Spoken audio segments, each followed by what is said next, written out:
My stepmom and my dad were cool, right? But I didn't feel like I fit in that home. And I think that's a result of a lot of people that come from divorce, right? You kind of, there's a missing side of you, right, outside of the home. And so that was rough for me. It was rough when I was young, the inconsistency of being able to see my mom, and just the identity that comes in being around family, right? When you're young and you see your family, that tells you sort of who you are, right? And I didn't feel like I had that. I felt like I didn't fit there. I didn't belong there. There's always that curiosity. There's always that wondering. What's the other side of my family like? Like I said, the streets embraced me. I don't really know how else to put it, that they didn't abandon me. They welcomed me. So that was a lot of what my youth was. Me running away, petty crimes, you know, stealing and a little bit of hustling.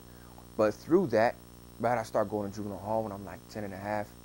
And so I'm meeting people that's up to other things now, you know, and folks that are really running the streets. There's not judgment here. These folks is going through the same kind of stuff that I'm going through. They're smoking weed, they're drinking, they're kicking it, they're gangbanging, they're hustling. So like I said, as a young person looks at their family, it's a model for them of who they are. I'm getting that same input, but it's coming from the block. So the consequences that came from that didn't affect me a whole lot. I mean, it affected me, but it wasn't a deterrent. It just seemed normal. This is what we do. You know, it's like if your grandpa was a pastor and your dad's a pastor and all your uncles are pastors and you become a pastor, right? So going to jail wasn't this huge deal. It was normal. I've known a lot of people over the years that have been killed. One murder in particular that really affected me was a young man named Roy. He was like a little brother to me. We had grown up together, and he wasn't in a gang. Had kind of that notion of, I'm not going to be a punk. He was also a real good athlete, and so he moved up to Sacramento to kind of get away from trouble. Because I was gangbanging and we were real close, we lived together, and so he caught a lot of heat with you know, the people that I had as enemies. So this dude challenged him over a girl.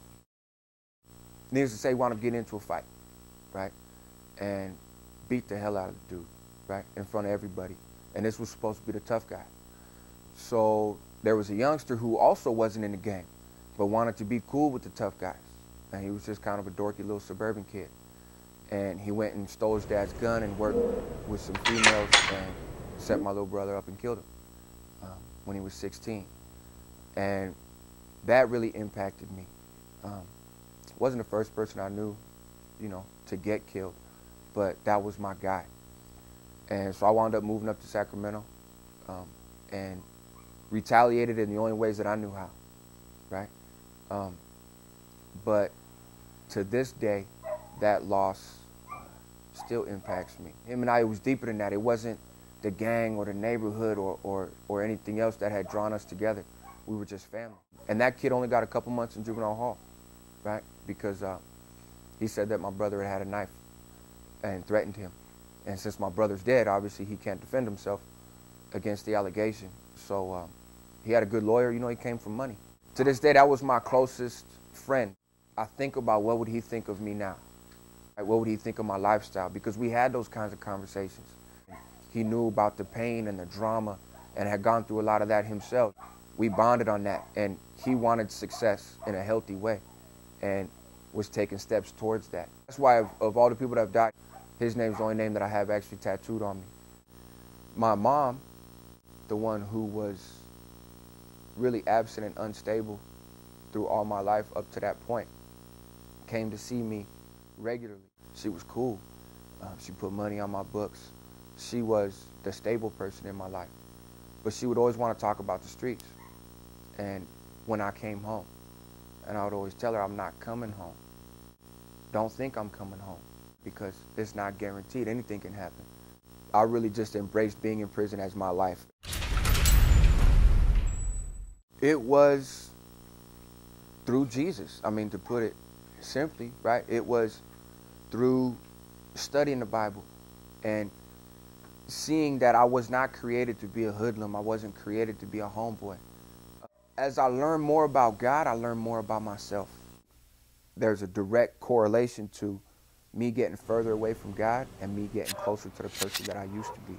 You know, I was alive and free that last year I was in prison and the whole time I've been home. But I, I got a little cloudy. And I go to a sandwich place. Really wanted to get in a fight with the guy that worked there because he just asked me too many questions. And I feel like everybody's staring at me like I don't belong there.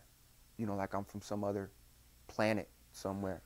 And it made me real self-conscious, right? And so anger came out from that because I was embarrassed.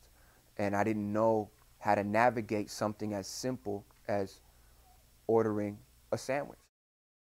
And I'm still not perfect. I'm still not without issues or without mistakes. But I'm living my dream now. I wanted to be married.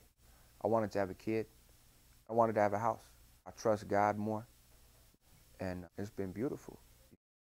And who I am now is a relatively decent person.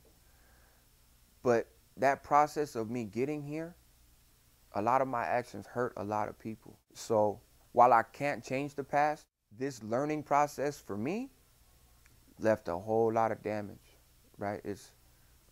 There's people that ain't alive no more as I got to discover who I was.